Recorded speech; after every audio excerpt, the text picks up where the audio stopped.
Welcome into another edition of Coastin, presented by FloHockey TV. It's Coastin with Piv and Finer. That means it's hosted by Piv and Finer. I'm Evan Pivnik, voice of the Adirondack Thunder, joined always by the voice of the Iowa Heartlanders, David Fine. And we have another voice of a team joining us here today for this episode of Coastin. It's the voice, love saying voice of the Idaho Steelheads. I just saw him like 3 days ago in Boise. Collin Schuck. Schucky, great to have you on, man. Oh, thanks for having me, guys. Appreciate the time. Well, as I just said, I just saw you like 3 days ago. It's the second straight week that I think I just saw like an opposing broadcaster, and then they joined the show. So I don't know who's going to be on next week. Then we got to figure that out depending on the Adirondack Thunder visiting schedule. But things, Boise is an unbelievable city. First of all, for those who haven't been. Everything about it's really cool. And I you don't really hear too much about it, but you hear people in the league talk about how cool of a spot it is. What were your first impressions of Boise, Idaho when you first got the job compared to, what you think of it now? Well, I mean, when I first got to Boise, I'd never thought I'd live in Idaho. But then again, I never thought I'd live in Nebraska. And Finer, you know what that's like as well, too. So, it's kind of what it is. But when I got into the arena the first time, the thing that struck me was the fact that everything is self-contained. It's the only building that I know of, that I'm aware of, that the concessions are within the seating area. So you don't actually miss anything if you get up. But what that also lends to is the environment continuing to be at more of a peak, and it's louder because of the way that it's confined into the block space within the city. So that being a tall building, plus the crowd being kind of on top of you, plus everything being self-contained, it keeps all the sound in. So those first couple of weekends and those first couple of sellouts that we had, it was unbelievable to be in that type of environment with only 5,000 people in the building. Boise for me reminds me of kind of close to your neck of the woods, Piv, where I went to college in Ithaca, New York, and the central New York area, where you're surrounded by trees. There's mountains, just different kinds of mountains, but you're around the mountains, and it's got a small town vibe. The downtown's really inviting, has a lot of local places to go to, and I feel the same way. Now, it's a bit bigger in the general metroplex with Meridian and Nampa included in that, and it's a bit of a different type of person in the area too, but you still get the same kind of thing. It's a very progressive city that it has a lot to offer in the downtown area specifically, and there's always something going on, whether it's Boise State football, whether it's us, whether there's other shows or a farmer's market on Saturdays. There's always something to do if you want to get out and do something in downtown. This is coasting. This isn't the Idaho Visitors Bureau, brochure guide. No, I'm just kidding, Shucky. I got to get to Boise at some point. Obviously, Chris Lewis, who I know you know, is living in Boise as well, another proud Philadelphia area native such as yourself, which we'll have beef with about later. But, I mean, when you got there, you were just coming out of the USHL. Obviously, you mentioned never been to Idaho. So, like, when I got here to Coralville, it took me a couple days, and then I kind of snapped my fingers and I was like, okay, I get it. Like, I get why people live here. So the people that you've come in contact that are from Boise, I can imagine that they, like people here in Iowa City, are kind of like, this is our own little hidden gem and we'll tell people about it. But like at the same time, they feel pretty lucky to be living where they're at because of how unique it is, I can imagine, right? Yeah, and I mean, nowadays, it's not really a hidden gem anymore. The amount of people that are an influx from, whether it be Washington, Oregon, Utah, California, for the West Coast and the Pacific Northwest, it's the gem state, but this is really the gem of the state and the gem of the area that you're having a lot of tech businesses come in. They're starting to call it the Little Silicon Valley for all the tech businesses that are moving in, starting to build their headquarters out here. So, yeah, you do get that a lot too, and that's the reason why the players love it out here so much, is that you have that environment. It's wonderful if you love the outdoors. There's so many things to do: hiking, fishing, hunting. There's a ton of things you can do just outside, because outside the city limits, it's literally deserts and mountains, and you go up north into Idaho, and there's skiing up there. There's all kinds of other trails. It's a unique spot that has a little bit of everything. It just doesn't have the ocean. There's a large reason why There's probably, I'd say, 25, 30, 35 alumni players that are still here and still very active in the community. The community is welcoming, but there's also just a ton to do. It's a great spot if you want a little bit of everything. Yeah, it's a really, really nice spot that it's now starting to boom and people are finding out about what Boise really is about. Yeah, and one of the things that I really enjoyed from my time this past week being in Boise for pretty much, I think, six or 7 days, our equipment manager Alex Mann and we got an opportunity to tour the city a little bit, and we did it on those bird scooters, the ones that are like left around town, and you scan the QR code, and we were able to go from the hotel down to the Capitol, where they actually don't let you drive them near the Capitol. It shuts off abruptly. Which is a little dangerous, but at the same time, understandable. They don't want any, nonsense going on around the Capitol building. But then we took it down to Boise State, checked out campus, checked out the blue turf, and that was really cool to do. And we just kind of saw the whole city, and we did that by driving these scooters around, and it was nice. There was bike lanes for us, so we didn't have to like fight the cars. I almost got clipped once because of a car lane. Yeah, it was awesome. And it was really cool, and everything just around the building too, because there's all the restaurants and bars and all the other shops and stuff like that. It was just a really cool place to get to. And Finer, I hope you get a chance in the next, I know it's not this season, but maybe next season you guys can get out there, because it's not too far. It's still kind of far, but not as far as we had to go this past week. Yeah, it's only like 25, 26-hour drive or so. Well, we'll make it there in plenty. So how far of a drive are you from Rapid City? It has to be a 10, 11-hour drive from Rapid. I know you fly everywhere, but... No, it's longer than that. It's about a 16-hour drive, I think. Yeah, and 26 hours from here then.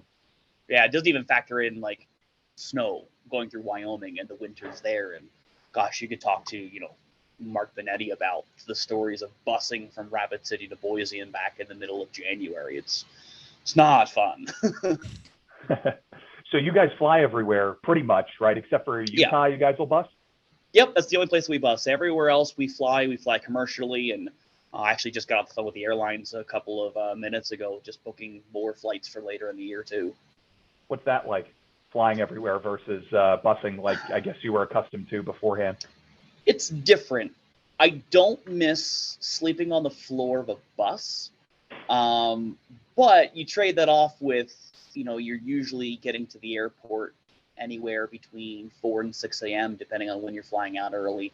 It's a similar kind of thing. You just kind of get used to it after a while. It's nice that you can get up, move around, do other things, and you're seeing other places in that time. Like, we mainly see Denver, but you're seeing other spots. But, I mean, honestly, if it weren't for the money, like, the airlines would be the easy way to go and recommended just for the ease of getting there, the speed of getting there. But it doesn't bring you nearly as close as those long bus trips do, going across state lines and 10, sometimes 15 hours. It's a different type of environment, but it reaches the same kind of thing.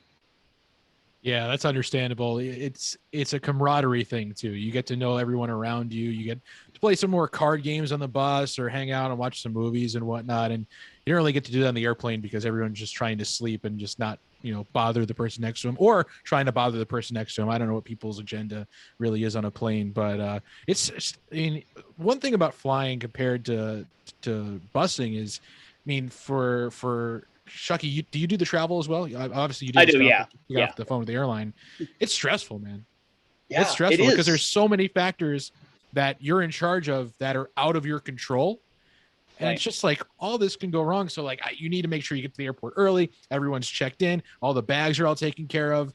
And then you're like, okay, then I can like kind of relax once you're like at the gate. That's the only time you relax at the airport is when you're at the gate. But like it's even like every airline has a different group policy. So Southwest is different from United, which is different from Delta, which is different from Americans. You got to know going in exactly what you need out of them. Plus, like with United, the nice thing that saved us this year in terms of finances is they offer a bag subscription. So it's you and 8 other people get 2 bags checked for free under 50 pounds for, I think it's $700 for a year. So that saved a lot of money for us, but it creates another headache because not all the tellers know about the bag subscription. So you're right. You're just I'm just like sweating the entire time from like the night before going to sleep, making sure that I'm up, because I'm also driving and shuttling the players to and from the airport before and after trips. So I wear black not because it's just the team colors, but because it's just out of a necessity, so I don't show all the sweat that I have from nerves. I felt actually really bad the other day. Not bad, like, so it was Sunday. We were leaving to go back to Glens Falls, and we were at the Boise airport. And the way they do it now at the Boise airport is, I think a lot of airports are starting to do it. They scan your license instead of scanning your boarding pass when you check in. And last year I signed up for TSA pre-check because I fly a decent amount. Yeah, exactly. Yeah. And it's really like not that expensive for what you get. You get 5 years. It's like $80. So I was with our staff, and I was like the first one to go, and they're like, they scanned my ID and like, oh, you have pre-check, right? Like you can skip the line. But I don't want to be like that guy on the line with like the rest of our staff. But there was no one else on the line to the left where pre-check was. So when I was looking, I kind of just snuck off to that left line and didn't even have to take off my shoes or my belt. I just put my backpack in, didn't have to take my laptop out. And then I was like waiting there for like 15 minutes while everyone else was going through the rest of security. So that made me feel good about myself. But yeah, it gets stressful. There's times where like, as you mentioned, you're sweating the whole time. You're like directing guys where to go, and guys don't like waiting. So. No. I always have oh, go ahead, Chucky. No, go ahead, Finer. No, I was going to say, like, and then we had that one instance where a guy from Buffalo thought he could just bring his driver's license and not his passport when we were flying to St. John. Because he's like, oh, enhanced license, New York State, I'm all good. And then we had to tell him to get a rental car and drive 6 hours home from Dulles to South Carolina. Matt Polkamp, the Bowling Green alum. Or not Matt Polkamp. Vinny Muto, sorry. Vinny Muto. I was going to say, Vinny Matt Muto Polkamp. Out of Niagara. Not Matt Polkamp. It was Vinny Muto out of Niagara. Beg your pardon. Matt Polkamp would ask you first. Do I have to bring my... He might forget it after it, but he would ask you first. I think that's what happened, is that because he was rooming with Vinny, I think, for the short. Chucky, go ahead before I get off on the tangent. I was just going to say, like, you're even adding in, like, speaking of players and waiting, like, we get there at the bags before the players do because it takes a while for them to check. And we're not checking, a couple bags. You're checking 40 to 45 bags a trip with, 2 of them are over 70 pounds, 3 or 4 of them are between 50 and 70. And the tellers just aren't used to groups, I guess, even though they have group desks, just because so much is off of those screens and computers. So now, like, you're waiting for the tickets to print, but they're putting the bags with the players, and then they're also figuring out what a subscription means for their own airlines. So, they're printing the tickets as they go. So we're trying to time it to where the players get to the airport and the ticket's ready to go. They can just go right through TSA, and the staff's the first and last ones at the gate. And it can be, especially when you're on the road and somewhere else, it can be just a zoo. And some of the stories I have of just arguing with airport tellers and arguing with each other about what goes where, it's constant. And we fly 10, 15 trips a year, at least. So tell us one. It's a podcast. We're not hiding anything here. Come on. All right. Well, there was one time, I want to say there hasn't been a really bad yelling out spurt, but even in Rapid City, we get there 2 hours early, and we let Rapid City's airport know, hey, we're coming with 40 plus bags. We're going to be coming at this flight, this time. Be ready for it. Well, they were never told by the supervisor that we were coming. They didn't know what a bag subscription was, and it's in their airline, and it takes about an hour and 10, hour and 15 minutes for us to get through just getting the tickets and getting the bags all taken care of. Mind you, we're there 2 hours early. So, not that Rapid City is a big airport, but you always wonder what that traffic could be like on a Sunday morning. How many people are flying out of a tiny airport, and there's only 1, maybe 2 check lanes for you after we're going through TSA. So, you're sweating through that. And then there's one time we were in Fort Wayne, actually. The first time we were ever there was the 1920 season. And coming back to Boise, well, they have to check every ID of every player for every ticket, which if you're doing it through a group, should already be done. But that's not the point. Small airport things. Need to check every ID. But then they want to check every ID, and every time an ID comes up, they want to have the 2 bags that are going to go under each player with each ID as they go. Yep. And so I'm trying to coordinate this. Now, I love our equipment manager. He's a great guy. He's been in the ECHL for 25 years, I think, been with our team for over 20 years. Beast. He's absolutely one of the best equipment guys in the league, but he is quite impatient. So, he wants to just throw the bags, get him over. I'm trying to work with the gate agents and saying, hey, no, it needs to go this way. We get to a point where we're getting into a shouting match, and our head coach comes over like, all right, guys, like, chill out a second. And so I basically had to kick the equipment manager out and move him back towards where the gate is, where the check is, so we could get the bags done. And it was really no one's fault, but it's the stress of it, because he's trying to get his job through, which is getting the bags through and onto the plane. I'm trying to get my job done, which is making sure all the tickets line up and the gate agent's taken care of and we can pay for it all. And there's 25 people there, all just sitting there. And then you get asked by, your head coach, your assistant coach, your trainer, multiple players, hey, what's going on? Hey, what's this? And it's like, hey, guys, give me a few minutes, please. But that's probably the worst that it's ever been. It rarely ever happens that way. But when you're in a small airport that never sees teams come through, especially in your division, Finer, because no one ever needs to fly when it's 2 hours away from everybody else. Yeah. So it can get heated, but that's just the stress of it, and that's the side of the game that people don't understand what we handle, because it's 10% of what we do is on air work. And everything else is it's travel, it's social, but travel is probably one of the more stressful things when it comes down to it, just to make sure all the moving parts are set in motion the right way. And even when it's the right way, you always feel like there's something missing or something's going to go wrong.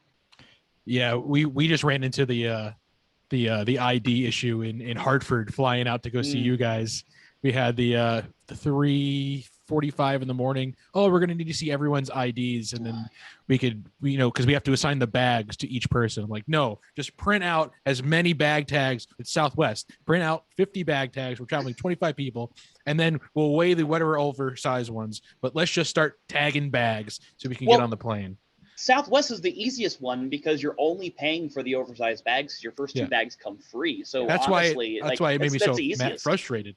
I was so frustrated because it's Southwest. We have bags. We'll weigh them all. It's not a big deal. And she's like, nope, we got to check everyone's ID. So everyone had to lug 2 bags to the front of the line. It's this is ridiculous. I have one even better. I don't know if it was in Detroit or Dallas. It is with Southwest, but I don't know if it was Detroit or Dallas. I think it was Dallas. We had to do this one time. They had, instead of putting all our stuff on the lane on the side and then just taking up to one of the things there, they had us we were trying to explain to them, we can just put it to the side and bring 2 at a time with the person up, and we'll be fine there. They made us walk through the queue with every player had 2 bags with them to check them in all separately. But then they had to each, they were going to the same agent for the same reservation anyway.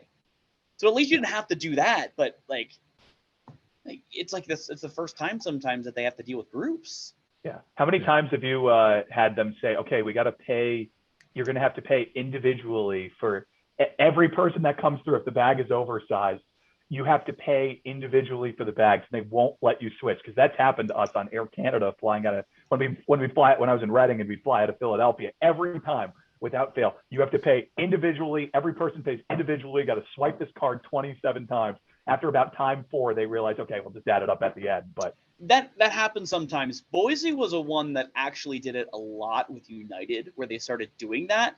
But a lot of airports, I think now more recently, they've been like, hey, are you doing it individually or separate? They'll ask us first, and we're like, no, we're doing it all together, because we've had it before where we've had cards get declined, and then you have to reactivate them with the bank, because you keep swiping them for $70 each time, and they go, well, this is fraud. No one does this. Right, exactly. No one charges $70 25 times in a span of 10 minutes. Yeah. But we've had that before. But like again, that bag subscription with United, like look into it. It's saves such a headache for payment. Like where you only paid what $400 flying from Tulsa to Rapid City, and that's just for the oversized stuff. And then you factor on top of it all of the silver status that you get other bags reduced on. So like that's saved a ton of money for us. I only got one more for you, Shucky. So you're from Philly, so say the word water for me, please. Say the word butter? Water. Oh, it's water. It's water. I don't. My mom says water. People I know say water. It's water. Like there's nothing that's no. It's absolutely water. Yeah, I don't know much about the Philly rivalry with, I don't know what you guys have going on, New Jersey versus Philly or whatnot. I have my own way of doing things that are completely correct and everyone else is wrong in them. The way I say I things. can explain it for you. I can explain it for you if you want to, Piv, so you understand what we're talking about. That's here. fine. I like New Jersey guys here. I like to be in the know. Okay, so the way that it works is New Jersey is a state divided. Always has been, always will be. It's divided multiple ways depending on who you ask. But for most people, it's North Jersey and South Jersey. Yep. There's a dividing line that's about like the Princeton, Trenton area that cuts through the middle of the state, where South Jersey is the Philly suburbs. It's like Cherry Hill area. Yeah. It's that area. It's like the Atlantic City, Shoreline, Ocean City down to Cape May, and then it's the country, where North Jersey is New York City suburbs, bougie beaches, and mountains. And that's always been the dividing line, where it's like that Newark area suburbs versus the Philly suburbs. But anyone who claims that they're from Central Jersey is wrong, because there is no Central Jersey. It's just North and South. Like there's no South Detroit in the song "Don't Stop Believing." Right. Yeah, it's the same thing. They just haven't read. There's a lot of songs about New Jersey, but none as timeless of a classic as "Don't Stop Believing" is. Let's talk hockey here for a second, Chuck. Well, I got to see 3 games with your team, the Steelheads. What's been going on for Idaho? Top of the Mountain Division, back and forth with Utah. What's been the storyline this year for the Steelheads so far? Well, this is a team that has a finer about young teams. It's a younger back end in terms of experience. It's a lot of guys that have come out of college that are like 24, 25 years young, but they're young in terms of experience at the professional level and at this level. So you have that. Plus, for this team this year, I can't believe I'm saying this. This is probably the first time in team history in 25 years that the team has one of the fewest penalty minute numbers across the league. They're sitting at about 10 penalty minutes per game, which usually the Steelheads are easy in the top 10. So it's a team that gets a lot of power plays, not because they're drawing calls, but because they're frustrating other teams. Possession has been a big thing for this team this year, and the way that they're possessing has caused such a disparity that I think the number right now is the power plays to penalty kills for this team is a plus 25 in favor of the power plays. And I think the closest next team is maybe Greenville, and I think it's like a plus 13, plus 14. So, it's a different scenario from what people are used to seeing up here. They're used to seeing that West Coast style, that very hard-nosed, physical Mountain Division style of play, but you're still seeing the physical play. It's just not coming with all the fighting. It's not coming with 5 and 6 power plays per team per game. It's coming, the team has allowed more than 2 power plays only 3 times in the first 14 games of the season. So this is a very disciplined team that loves to handle the puck and loves to possess. And it's a different brand from what we're seeing, but it's still fun to watch. You still get everything out of it. That's what's helped them early this year to be, one of the top 2, top 3 teams in the Mountain Division.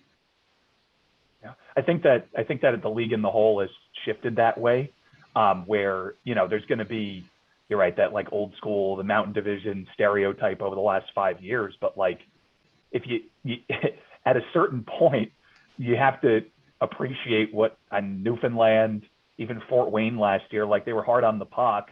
Fort Wayne, they were physical, but like they scored and they didn't really do a lot of the after whistle BS. So I think that what you're saying about going on more power plays is going to be, that happened in Reading for us. I mean, we were winning a lot of times because we'd go on the power play 6 times and we'd only give up 3 penalties a game or whatever. We had 7-8 penalty minutes a game and we'd have 5 or 6 power play opportunities over the course of the season. It adds up and you're really going to end up being more successful. So. And it's funny because 4-0 and Steven Saylor refed our games. Royals 8 power plays a game. That's all I'm saying. Yeah, they're all against Adirondack. And Steven Saylor, another New Jersey native from Sewell, New Jersey, which is about 15 minutes from where I grew up. But it's funny though, you bring that up, Finer, but it's true that like we've seen it across the years because as we've gone from juniors up to pro, that style of game has followed us because we're following in that span of time where juniors are starting that way because they would add on top of fighting majors, they'd add 10-minute misconduct. So there's less fighting going on in juniors.